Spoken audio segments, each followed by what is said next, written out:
So late night live. I'm tired. Um, I think I'm probably gonna like doing late night lives a little bit better because not too many people are gonna join. So I kind of get to ramble without any distractions, and become really fluid. You know, just to not waste any time and to jump right in. Um,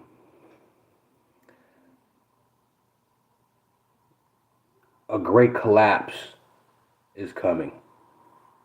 A huge collapse is coming.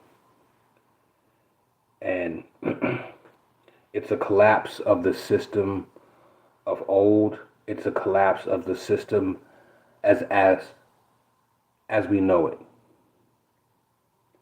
I think what we're seeing with the Kyrie Irving situation and the Ye situation was an unforeseen catalyst, a glitch in their system that they didn't account for.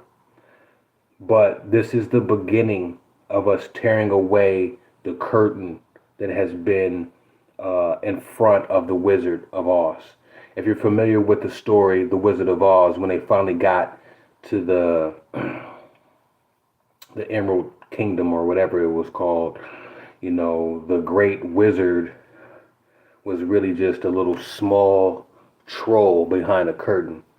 And that's all that's fueling this systematic oppression of of people, of generations, of society, and what have you.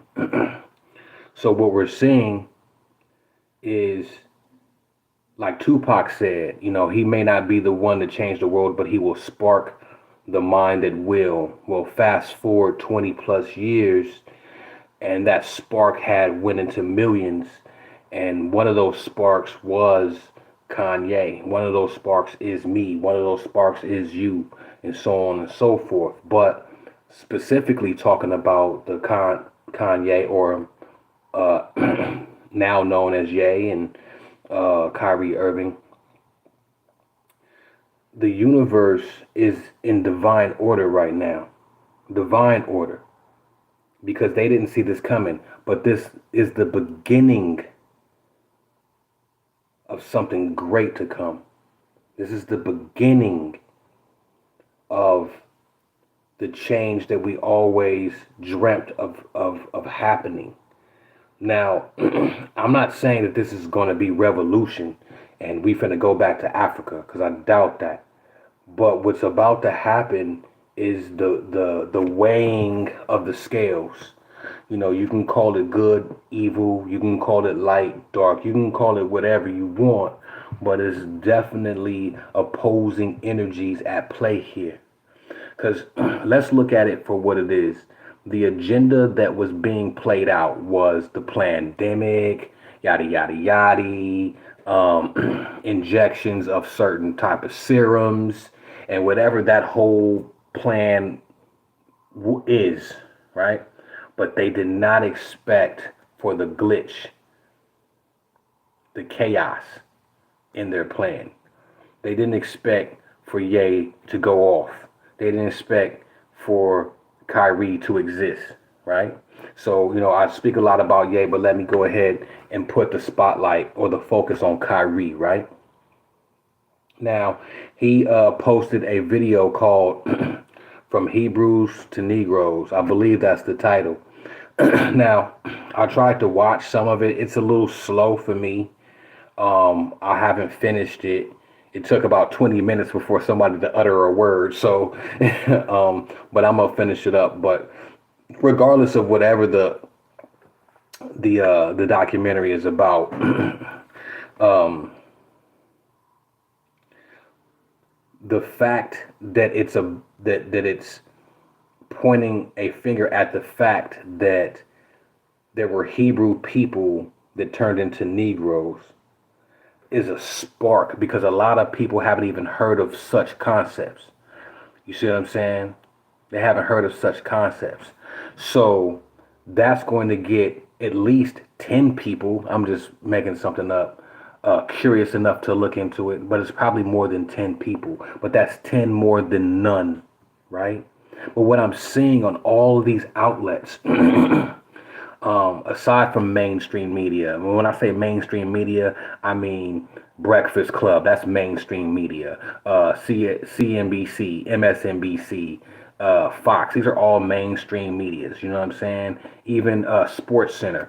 That's all mainstream media. But when I'm seeing on, the underground railroad of media, such as, what I'm saying, Red Pill, Blue Pill, Black Magic, 363, Hip Hop Daily or Hip Hop News, um, Night and Day Network, uh, uh, Real Talk with Dana, even the Star Report. What I'm seeing is conscious talk becoming normalized. Even Brother Sanchez is kind of really retwisting. Even Dolo the Flight Boss, everybody's kind of talking about something that's really prevalent. Nazir Ra, one of the channels that I'm just like, okay, we all kind of on the same page, and that, my friend, is what they're fucking afraid of.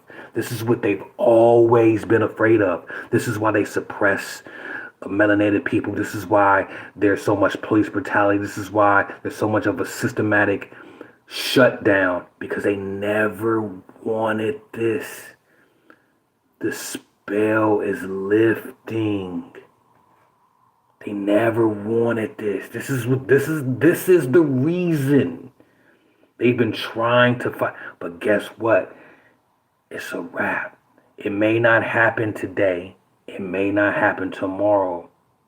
But global consciousness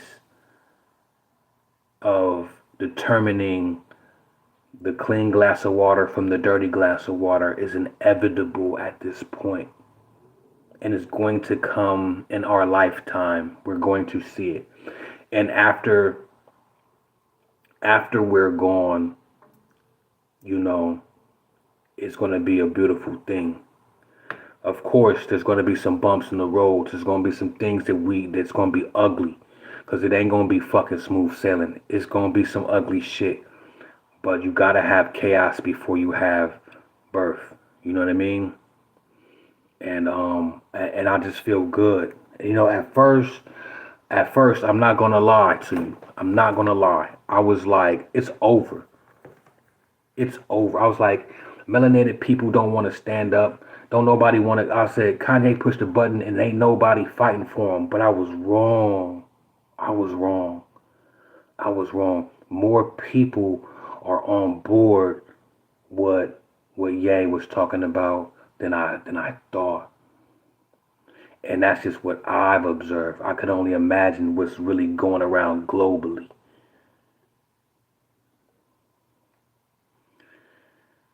At some point, our melanated soldiers, our warriors that have chosen to play professional sports, at some point, they're going to see it. They're going to recognize that they are the commodity.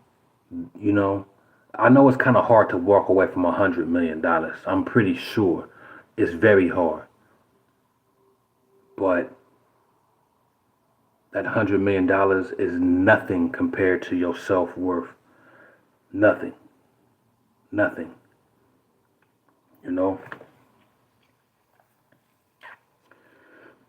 I had a vision of this before. My vision, and I probably have shared it, but I'll share it again. My vision is of a world that doesn't.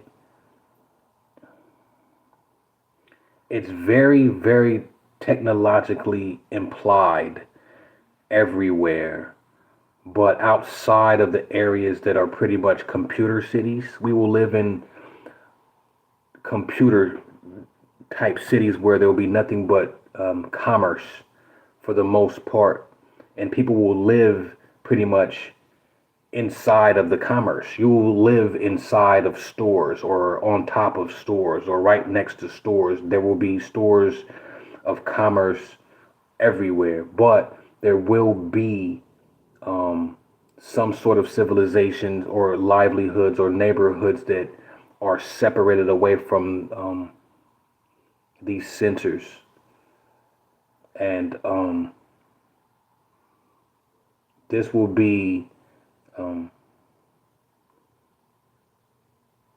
a great representation of the divide of the status quo's plan and the chaos resistance, I should say. That's the only way that I can kind of put it into words, you know. But all of this is coming. You know, I don't want to go too deep into the visions, but I do see things. I do see things, you know what I'm saying? There was a point in time when I didn't see things. I couldn't see the future. There was like a big dark hole and I couldn't see past this hole. You know, I couldn't see past it, but that hole is still there, and that hole that I can't see, or that dark space of time that I can't see, worries me because I don't know what that hole is. So I can kind of observe what's going on now. I can see very far into the future, but there's a big hole, and I don't know what that is. I don't know what that hole is, but I will tell you, if this is a timeline of the present being right now, that hole, we're very close to that hole. That hole is coming. I don't know what that is. But on this trajectory, it's going to be very interesting because we have the awakening. Because this is what we're going. You have to realize what we're going through right now. We're going through the awakening. This is very important times. We are living and breathing through history, which is always we're doing, but this has never been seen before, and history usually repeats itself. Like me. No, but still, we have never seen this before. This is chaos. We are breathing and smelling chaos. Smell that shit. Take it in. Take that shit in. Oh shit, this is a shameless plug. Get that out of here. You feel me? But yeah, I just want to come on real quick and say, man, and you know what I'm saying, enjoy this. This is a beautiful time that we're in. You know, for those who are consider themselves aware, who consider themselves light workers, or consider themselves information bringers or information seekers, or whatever your specialty is. You could be into astrology, you could be into tarot, you could be into Reiki, you could be into all kind of things. But let me just tell you something, you are all needed right now. We are all needed. We all have to pull our parts. Like, this is the time. These videos that I drop on this channel will be time capsules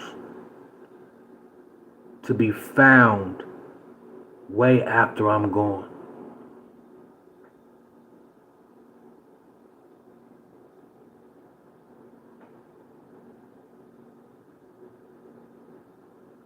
It may seem like they're unappreciated now, but we're in the beginning of the awakening.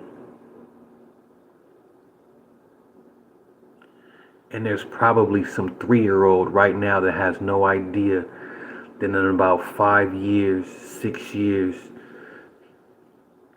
they're going to stumble upon these videos. And then everything that I'm recording will make beautiful sense. Right now, they just seem like a whole bunch of random rambles. But they ain't. So, to the future generation, I'm proud of y'all for making it. I'm sorry for the things that we didn't do right. But it's your time now. use this. This is this is a gift that's well deserved for you. And for my fellow dots that stay connected even during late night hours when we should be resting. I thank y'all. I thank all of y'all for, um, you know, uh, rocking, because this path that we on ain't easy. In the present time, it ain't easy. It ain't popular to be aware. It ain't popular to be internally inclined. It ain't popular to be esoteric. It ain't popular to be to study the occult. It ain't popular to have knowledge of self. It ain't popular to meditate. It's trendy to talk about it, but it ain't popular to do it. It's a very lonely path. So that's why I thank y'all. Because shit. Every time y'all see me, I'm alone, right? Yeah, it be like that. So, that being said, I love y'all from the bottom of this. And I'm gone. Stop this. Stop this thing.